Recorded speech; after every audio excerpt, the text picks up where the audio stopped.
Good morning everybody. ચાલો નવું chapter start કરી દઈશું.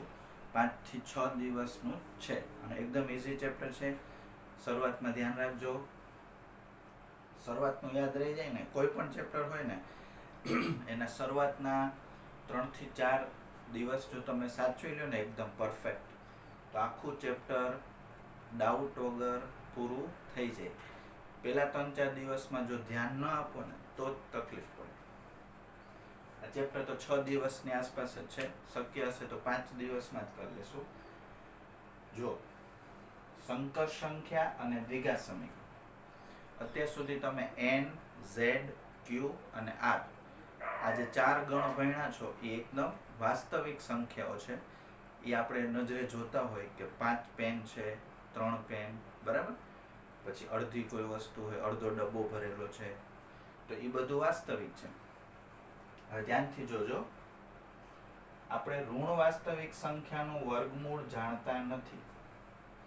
અત્યાર સુધી વર્ગમૂળમાં જ્યારે માઇનસમાં કોઈ સંખ્યા આવે તો આપણે એમ કહી દઈએ છીએ કે આપણને ખ્યાલ નથી અથવા આનો જવાબ શક્ય નથી, એવું આપણે અત્યાર સુધી લખતા. પણ હવે આપણે થોડુંક આગળ વધશું, બરાબર. સંકર સંખ્યા છે એ એક કાલ્પનિક વસ્તુ છે, બરાબર, પણ કામનું છે. જો -2 નું વર્ગમૂળ, -3 નું વર્ગમૂળ, -9 નું વર્ગમૂળ, અત્યાર સુધી આના જવાબ આપણી પાસે નહોતા.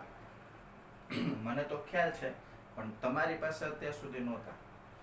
હવે એક વસ્તુ કરીએ, જો આ બધી સંખ્યાઓ છે એમાં -1 નું વર્ગમૂળ કોમન સમજી લેજો. આવી રીતે ધારો કે આમ કરું, -2, -1 અને 2 અલગ રાખી દો, આમ લખી શકીએ. આમાં કોઈને પ્રોબ્લેમ નથી. અડધી ઘાત છે એ બેયને અલગ અલગ આપી દો. તો જો આ તો આપણી પાસે વાસ્તવિક સંખ્યા છે, આનો જ એક પ્રોબ્લેમ છે, -1 નું વર્ગમૂળ. તો જો આપણે થોડીક વાર માટે -1 ના વર્ગમૂળને કંઈક ધારી લઈ અથવા એની કલ્પના કરી લઈ, -1 નું વર્ગમૂળ શું છે એ કોઈને ખબર નથી, પણ આપણે થોડીક વાર માટે જો એને ધારી લઈએ કંઈક સંખ્યા કે ગમે એ સંકેત, જો આપણે -1 ને કોઈ સંકેત વડે દર્શાવીએ તો ઋણ વાસ્તવિક સંખ્યાઓનું વર્ગમૂળ મળે. પણ એ કાલ્પનિક વસ્તુ જ છે, કેમ કે આપણે -1 નું વર્ગમૂળ એ આપણે ધારી લઈ, કંઈક સપોઝ કરી લઈ અથવા કલ્પના કરી. કલ્પનાને ઇંગ્લિશમાં ઇમેજિન કહેવાય.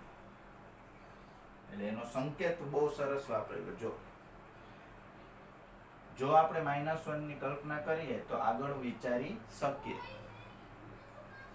i બરાબર વર્ગમૂળમાં -1 માની લઈએ તો i² બરાબર -1 થાય. -1 નું વર્ગમૂળ છે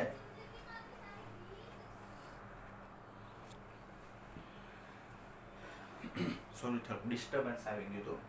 હવે જો -1 નું વર્ગમૂળ એને આપણે કંઈક કલ્પના મુજબ, એટલે i સંકેત માની લઈ. ઇમેજિન એટલે i થાય ને, ઇમેજિન નો પહેલો શબ્દ છે i. તો i એટલે જો -1 નું વર્ગમૂળ માની લઈએ આપણે, એવું કલ્પના કરી છે આપણે, અને એ સક્સેસફુલ છે, આગળ બહુ કામનું છે. અને આ કાલ્પનિક વસ્તુ છે ને એનું વાસ્તવિક વસ્તુ સાથે પણ મેચિંગ છે. તો આગળ તમે જોશો, કોલેજમાં જશો ત્યાં સંકર સંખ્યા ઉપયોગી છે.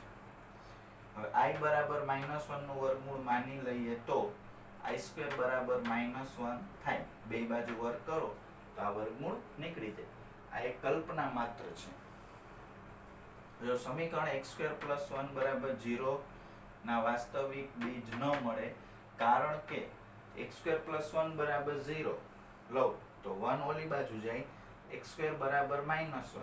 હવે તમને બધાને ખબર છે કે વાસ્તવિક સંખ્યાનો વર્ગ કોઈ દી માઇનસ ન થાય, કાં 0 થાય કાં 0 થી મોટો થાય. જો તમે -3 નો વર્ગ કરો તો -3 ગુણ્યા -3 એટલે 9 થાય. એટલે કાં ધન થાય કાં શૂન્ય થાય.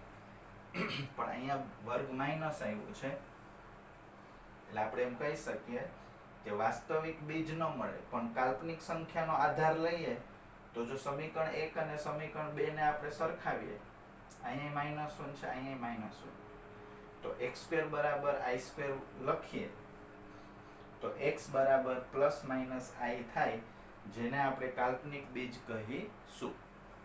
હવે i છે ને એ બહુ અગત્યની વસ્તુ છે. જો થોડાક i ના પૂર્ણાંક ઘાતાંકો વિશે સમજીએ.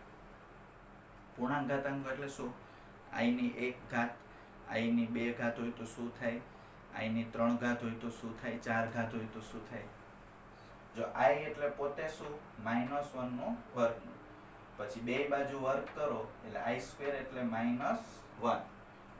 હવે i ની 3 ઘાત નો જવાબ શોધવો હોય તો આમ લખી શકું, i² ગુણ્યા i. એક i છૂટો પાડવાનો. હવે i² નો જવાબ આપણી પાસે રેડી છે, -1. તો i³ નો જવાબ -i થશે. i³ બરાબર -i. હવે i ની 4 ઘાત નો જવાબ શોધવો હોય, 4 ઘાત એટલે સ્ક્વેર ઉપર સ્ક્વેર, i² નો સ્ક્વેર. i² એટલે -1. -1 નો વર્ગ +1 એટલે i ની 4 ઘાત બરાબર શું થશે? 1 થશે. માનો કે 5 ઘાત જોઈએ છે તો i ની 4 ઘાત ગુણ્યા i. i ની 4 ઘાત એટલે 1, i. 1 ગુણ્યા i એટલે i. તો i ની 5 ઘાત શું થશે? i. હવે સાંભળો,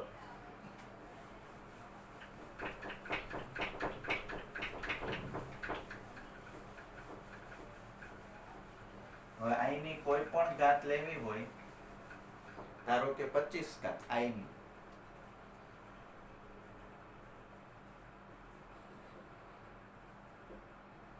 i ની 25 ઘાત નું મૂલ્ય શોધો.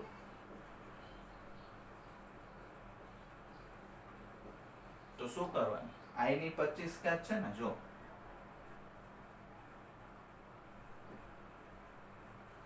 એકી ઘાત હોય ને તો એક ઘાત છૂટી પાડવાની. એટલે i ની 24 ઘાત ગુણ્યા i. 24 ઘાત એને આમ લખી શકું, i² ઉપર 12 ઘાત એટલે 12 દુ 24. i² નો જવાબ આપણને યાદ હોવો જોઈએ.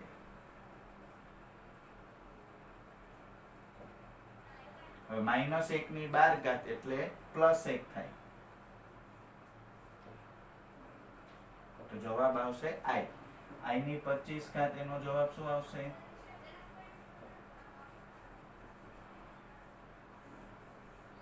માનો કે મારે i ની ઉપર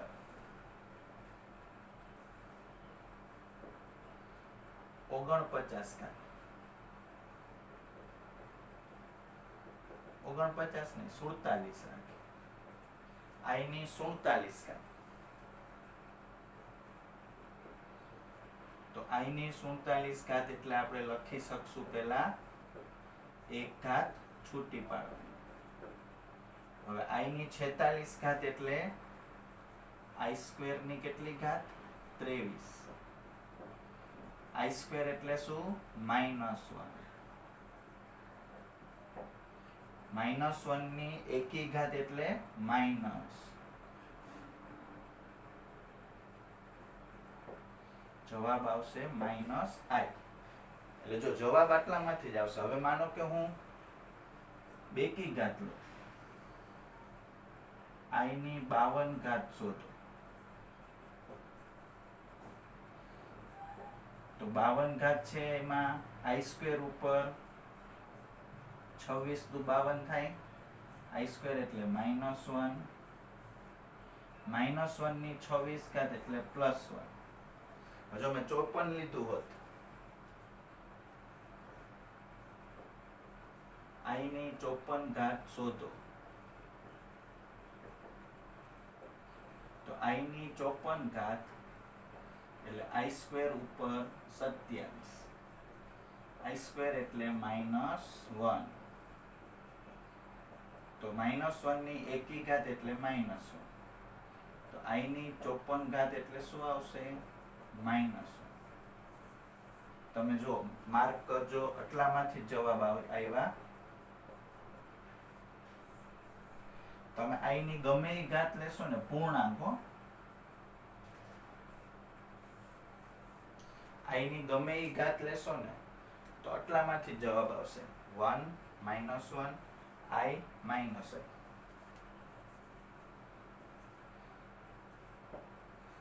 આમ I ની પૂર્ણાંક ઘાતો ની કિંમત +-1 અથવા +-I થશે.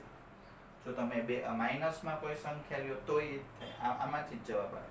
ટૂંકમાં I ની પૂર્ણાંક ઘાત લેવામાં આવે તો 4 માંથી કોઈ જવાબ આવશે. 1 આવી શકે, -1 I -I. એટલે I ની પૂર્ણાંક ઘાતના આટલા જ જવાબ છે. બરાબર? સમજાઈ ગયું બધાને? હવે જો તો એક બે માઇનસની વાત કરીએ. જો ધારો કે I ની -34 ઘાત, તો તમે I² ઉપર -17 લખી શકો. એટલે -1 ની -17 ઘાત, એટલે એ છેદમાં લખી શકો. -1 ની 17 ઘાત એટલે -1.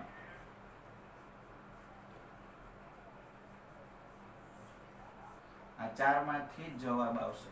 સમજાઈ ગયું બધાને? એકદમ ક્લિયર છે. I એટલે શું? -1 નું વર્ગમૂળ, પછી એની જુદી જુદી ઘાત ગોતી શકો. આપણે દાખલામાં જે પૂછ્યું એ મુજબ કરવાનું રહેશે.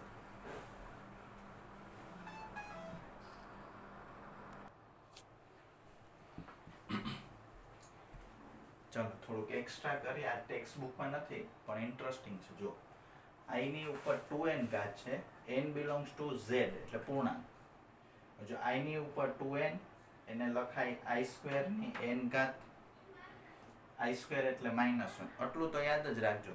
I એટલે -1 નું વર્ગમૂળ, I² એટલે -1, I³ એટલે -I, I ની 4 ઘાત એટલે 1. આ 4 તો યાદ રાખવા જ પડશે. જો આ n યુગ્મ હોય, અહીંયા બે વિકલ્પ પાડવાના. n યુગ્મ હોય, યુગ્મ ઘાત હોય તો +1 થઈ જાય. અયુગ્મ ઘાત હોય આપણને ખબર નથી. અહીંયા n belongs to z છે તો n યુગ્મ છે કે અયુગ્મ એ ખબર નથી. યુગ્મ હોય તો +1 આવશે, અયુગ્મ હોય તો -1 આવશે. એટલે આના બે જવાબ શક્ય છે. એક +1, એક -1. સમજાઈ ગયું? હવે I ની ઉપર 2n + 1 શોધો. n belongs to z. હવે જો 2n + 1 માં I છે એ છૂટું પાડો. એક +1 છે ને એટલે એક I છૂટું. સમજાણું બધાય? ટપકું દેખાવું જોઈએ. PDF માં તો દેખાશે જ. હવે 2n માં I² ઉપર n લખવાનું. n બાર આની જેમ જ. એટલે -1 ની n ઘાત. I એમને એમ રહેશે. હવે n યુગ્મ હોય તો આનો જવાબ 1 થશે. n અયુગ્મ હોય તો આનો જવાબ -1 થશે. ટૂંકમાં આનો જવાબ +-1 થશે અને I બાજુમાં છે એટલે આનો જવાબ થશે +-1 ગુણ્યા I, એટલે +-I. સમજાઈ ગયું? હજી થોડુંક એક્સ્ટ્રા સમજીએ. I ની ઉપર 4n + 1. તો જો I ની ઉપર 4n, અહીં +1 છે એટલે એક I છૂટો પાડશું. 4n માંથી 2n બારે લખશું, 2 અંદર લખશું. I² અંદર, 2n બારે. I² એટલે -1.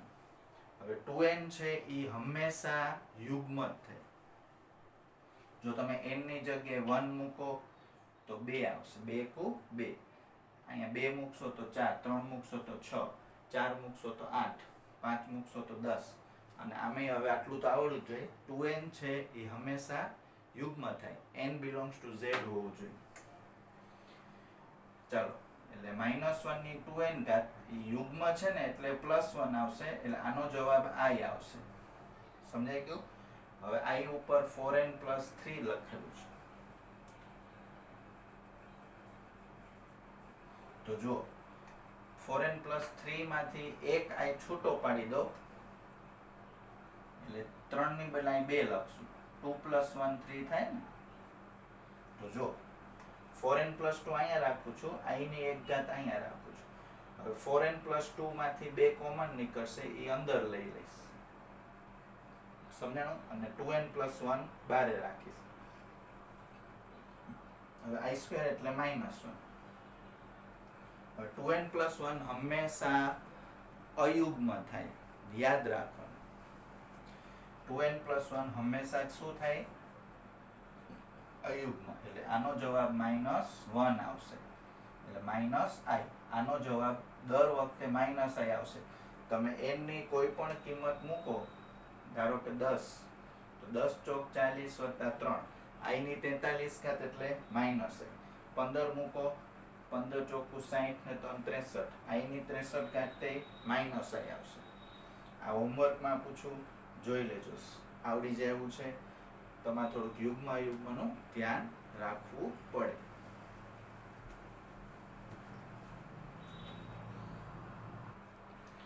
ચાલો સંકર સંખ્યાનું વ્યાપક સ્વરૂપ ખાલી i હોય ને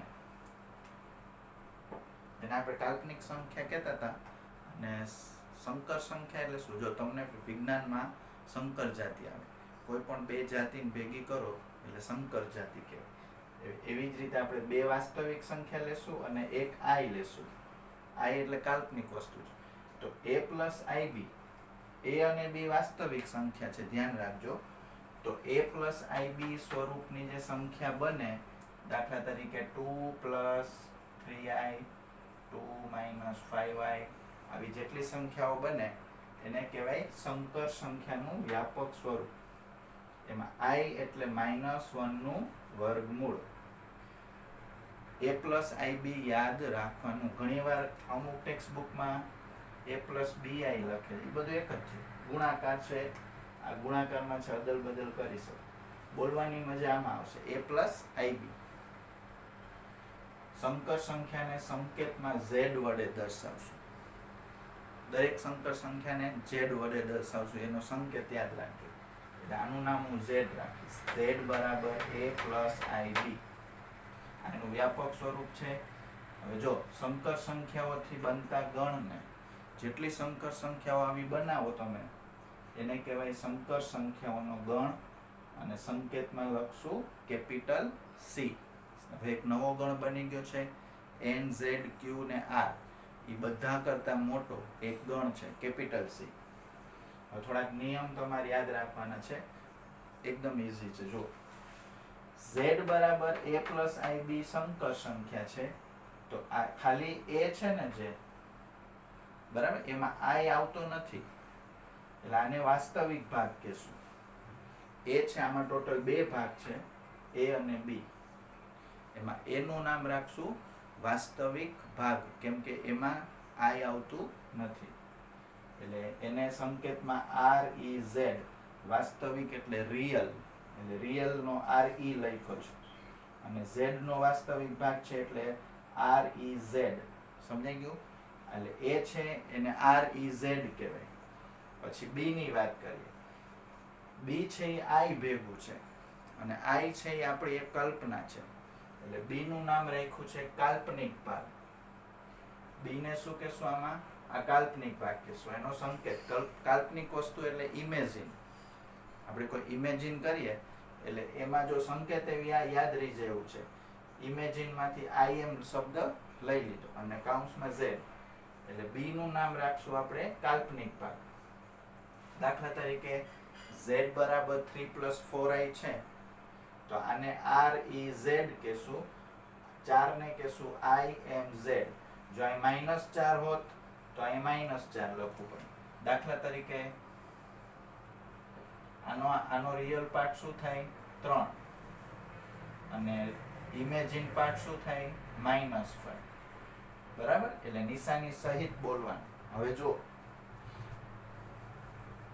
ટૂંકમાં શું કહેવા માંગુ છું a એટલે વાસ્તવિક ભાગ b એટલે કાલ્પનિક ભાગ યાદ રાખજો હવે જો કોઈ સંકર સંખ્યામાં વાસ્તવિક ભાગ 0 હોય એટલે a 0 હોય તો સંકર સંખ્યામાં તમને ખાલી આ જ દેખાશે ib એને શુદ્ધ કાલ્પનિક સંખ્યા કહેવાય શું કહેવાય અથવા શુદ્ધ કાલ્પનિક સંખ્યા કહેવાય કેમ કે ખાલી એમાં i વાળો જ ભાગ છે b 0 હોય તો i વાળો ભાગ નીકળી જશે તો ખાલી વાસ્તવિક ભાગ એને શુદ્ધ વાસ્તવિક સંખ્યા કહેવાય સમજાઈ ગયું બધા જો આ 0 લો તો i નીકળી જાય તો સંકર સંખ્યાની બદલે વાસ્તવિક સંખ્યા થઈ જાય આ 0 લો તો આને ખાલી i વાળો ભાગ વધશે દાખલા તરીકે 3i 4i ખાલી આટલું હોય એને શું કહેવાય? શુદ્ધ કાલ્પનિક સંખ્યા. શુદ્ધ શબ્દ લાગી જાય. ધારો કે -16 નું મારે વર્ગમૂળ કાઢવું છે, અત્યાર સુધી તમે -16 નું વર્ગમૂળ કોઈ દી નથી કાઢ્યું, તો જો એમાં 16 છૂટા પાડી દઈશ, -1 છૂટું પાડી દઈશ. 16 નું વર્ગમૂળ બધાને આવડે છે 4 અને -1 નું હવે આપણે આવડી ગયું છે i. પ્લસ માઇનસ એ લઈ શકો, 16 નું વર્ગમૂળ પ્લસ માઇનસ 4 એ લઈ શકો. ટૂંકમાં જો a 0 હોય તો શુદ્ધ કાલ્પનિક સંખ્યા, b 0 હોય તો શુદ્ધ વાસ્તવિક સંખ્યા. આ નામ યાદ રાખવાનું. હવે કોઈ પણ સંકર સંખ્યા હોય એને તમે આલેખમાં દર્શાવી શકશો. દાખલા તરીકે z બરાબર 3 + 4i છે, એમાં વાસ્તવિક ભાગ છે એને x અક્ષ ઉપર લેશું અને કાલ્પનિક ભાગ છે એને y અક્ષ ઉપર લેશું. કેમ કે જો તમે યાદ હોય 9મા ને એમાં ભણ્યા છો, x અક્ષને વાસ્તવિક અક્ષ કહેવાય. x અક્ષને શું કહેવાય? વાસ્તવિક અક્ષ. અને y અક્ષને શું કહેવાય? કાલ્પનિક અક્ષ. મેં પણ તમને શબ્દો કીધેલા જ છે. જો z બરાબર a + ib નો મારે આલેખમાં દર્શાવવું હોય તો a છે એ વાસ્તવિક ભાગ છે, એના માટે x અક્ષનો ઉપયોગ કરશું. a છે એને x અક્ષ ઉપર લઈશું, b ને કાલ્પનિક ભાગ કહેવાય, કાલ્પનિક અક્ષ એટલે y અક્ષ, એટલે b ને કહેશું y અક્ષ ઉપર આપણે લેશું. દાખલા તરીકે એક ઉદાહરણ સમજીએ. 3 + 4i નું નિરૂપણ કરવું હોય તો 3 + 4i અને 3 4 સમજશું, વચ્ચે કોમા કરી નાખવાનું, યામ દર્શાવવાનું. આ x અક્ષ, આ y અક્ષ એ સંકેત છે. તો x અક્ષ ઉપર 3 અહીંયા હોય, 4 અહીંયા હોય, તો અહીંયા જે બિંદુ છે ને એ સંકર સંખ્યા થશે 3 + 4i. ટૂંકમાં z બરાબર a + ib હોય તો એને આપણે હવેથી ab સમજવું હોય તો સમજશું. ab એટલે a x અક્ષ ઉપર હશે, b y અક્ષ ઉપર હશે, i એટલે -1 નું વર્ગ.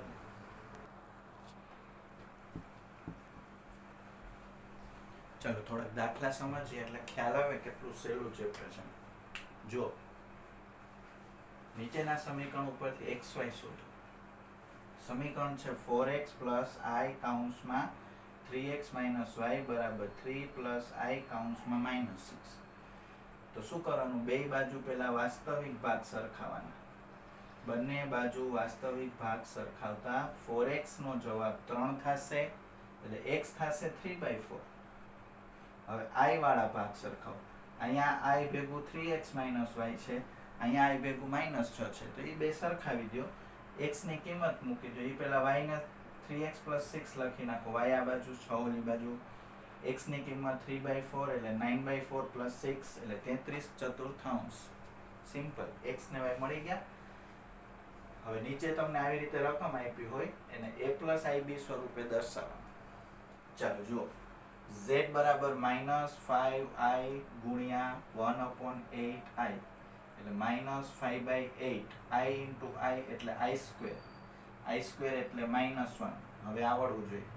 માઇનસ માઇનસ પ્લસ એટલે 5/8. પણ આપણે આ રીતે લખવાનું 5/8 + i × 0. ટૂંકમાં આમાં i દેખાય છે તમને, પણ એ ખરેખર વાસ્તવિક સંખ્યા છે. હવે થોડું ધ્યાન રાખજો. -i એમને, 2i એમને, 8 નો ઘન 256, i ની 3 ઘાત એમને, માઇનસ ની 3 ઘાત એટલે માઇનસ, માઇનસ માઇનસ પ્લસ, આ બે થી છેદ ઉડે એટલે 128, i અને i ની 3 ઘાત એટલે i ની 5 ઘાત. જો i ની 5 ઘાત માંથી એક i છૂટું પાડો, હમણાં જ કરાવ્યું હતું. i ની 4 ઘાત મોઢે આવડવું જોઈએ 1. તમને આટલા તો મોઢે આવડવા જોઈએ. i ની 1 ઘાત, i નો વર્ગ, i નો ઘન અને i ની 4 ઘાત. તો i ની 4 ઘાત એટલે 1 થશે, એટલે આટલું વધશે, પણ આગળ 0 લખવું પડે. આપણે આ રીતે લખવાનું છે. ઉદાહરણ નંબર 3. 5 - 3i નો ઘન એને a + ib સ્વરૂપે દર્શાવો. તો જો a - b નો ઘન એનું સૂત્ર આવડવું જોઈએ. a³ - 3a²b + 3ab² - b નો ઘન. બરાબર? આખું સૂત્ર લખ્યું છે.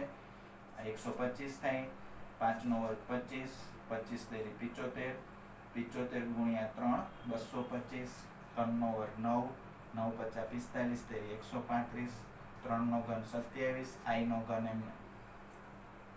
હવે જો આ એમને એમ રહેશે, આ એમને એમ રહેશે, i સ્ક્વેર એટલે -1, સમજાઈ ગયું? i નો ઘન એટલે -i, યાદ રાખી લેજો. હવે આ માઇનસ છે અહીં લઈ લીધું છે, આ માઇનસ માઇનસ પ્લસ થઈ ગયું. 125 માંથી 135 જાય તો -10 અને 27 માંથી 225 એટલે -198. જો હું તમને આમ પૂછું કે REZ શોધો,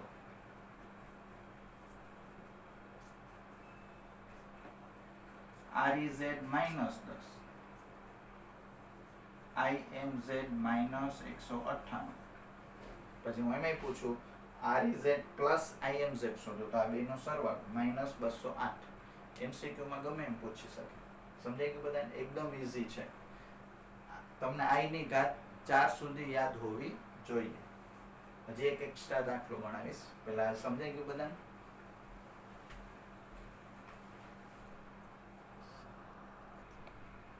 ચલો ઉદાહરણ નંબર 4, a પ્લસ ib સ્વરૂપે દર્શાવો. બધા એ જ દાખલા છે. આમાં જો ધ્યાન રાખજો, -√3 એમને અહીંયા -2 માઇનસ અંદર આપ્યું છે એટલે √2 અને -1 એમ વર્ગમૂળ છૂટું પાડવાનું. √2 અને -1 નું વર્ગમૂળ આ એમને. -1 નું વર્ગમૂળ એની જગ્યાએ આપણે i લખશું. હમણાં આજે એ મેઇન ટોપિક છે. હવે આ બેનો ગુણાકાર -6, આ બેનો ગુણાકાર +√3i, આ બેનો ગુણાકાર 2√6i, આ બેનો ગુણાકાર -√2i². i² એટલે -1 એટલે આ પ્લસ થઈ જશે. i² એટલે -1 આ પ્લસ થઈ જશે. આમાંથી મેં i કોમન કાઢ્યું છે. જો √3 + 2√6i કોમન, -6 એમને. હવે આમાંય i નથી, આમાંય i નથી એટલે એ ભેગા રાખશું અને i વાળો ભાગ પાછળ. આનું નામ વાસ્તવિક ભાગ, ખાલી વધારે માહિતી આપી, REZ કહેવાય. આને કહેવાય IMZ. હવે થોડુંક ધ્યાન રાખજો, છેદવાળી રકમ છે. છેદવાળી રકમ હોય ને ત્યારે છેદની સંખ્યા જોવાની અને એનું અનુબદ્ધ લઈને ઉપર નીચે ગુણવાનું. અનુબદ્ધ એટલે વચ્ચે જે નિશાની હોય એનાથી ઊંધી નિશાની. અહીં માઇનસ છે ને તો પ્લસ લઈને ઉપર નીચે ગુણવાનું. આ બધું 10મા ધોરણથી તમને આવડવું જોઈએ. પછી ઉપરના બેનો ગુણાકાર, નીચેના બેનો ગુણાકાર. હવે જો 5 એકુ 5, પછી 5√2i, પછી √2i ગુણ્યા 1, પછી √2 2i², એટલે સાદો ગુણાકાર કર્યો છે. નીચે અહીંયા માઇનસ છે, અહીં પ્લસ છે એટલે x² - y², x² - y². સમજાણું? હવે અહીંયા i² એટલે -1 મૂક્યું, 5√2 અને √2 એટલે 6√2 થઈ જશે. આ બેનું 6√2, 5 એમને એમ, આ 6√2 અહીં -1, આનું થશે 2i². હવે જો આ માઇનસ આગળ લઈ લીધું એટલે 5 + 6√2i - 2, i² એટલે -1 એટલે પાછું આ પ્લસ થઈ જશે ને. તો 2 ને 1 3, 5 માંથી 2 જાય તો 3, 6√2 એમને ઉપરથી 3 કોમન કાઢીને ઉડાડી દે એટલે આ થઈ ગયું a + bi. આ વાસ્તવિક ભાગ, આ કાલ્પનિક ભાગ. i ની -35 ઘાત હમણાં જ કર્યું આપણે થોડીક વાર પહેલા. -35 ને નીચે લઈ લ્યો, 1/+35 ઘાત. 35 માંથી 1 ઘાત છૂટી પાડશો એટલે 34 ગુણ્યા i. 34 એટલે વર્ગની ઉપર 17, 17 દુ 34, વર્ગ અંદર રાખવાનો. i² એટલે -1, એ હવે ખબર હોવી જોઈએ. i -1 ની 17 ઘાત એટલે માઇનસ. આ માઇનસ તમે ઉપર લખી શકો. હવે -1 ની જગ્યાએ i² લખવાનું યાદ આવવું જોઈએ. -1 એટલે i² થશે, કેમ કે i² એટલે -1.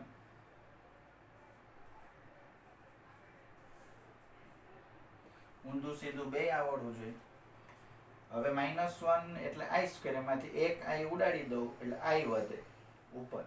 એ i ને તમારે આમ લખવાનું 0 + 1i, a + bi. એવી રીતે આપણે ખાલી લખવાનું છે. ચાલો અત્યારે જે દાખલા આપણે કર્યા એના જેવા દાખલા 5.1માંથી હું ગણીને PDF મોકલીશ. એ તમારે જાતે જોવાના રહેશે. એકદમ ઇઝી છે, સેમ જેવા દાખલા હશે, બરાબર. એટલે થોડુંક વર્ક હોમવર્કમાં તમારે થાય. 5.1 તમે ટ્રાય કરજો ઘરે સાંજ સુધી, બરાબર. એટલે ત્યાં સુધીમાં હું તમને PDF મોકલી દઈશ. એ તમારે સોલ્યુશન જોઈ લેવાનું. એ એક સરખા દાખલા હશે ને એવા જ મોકલીશ.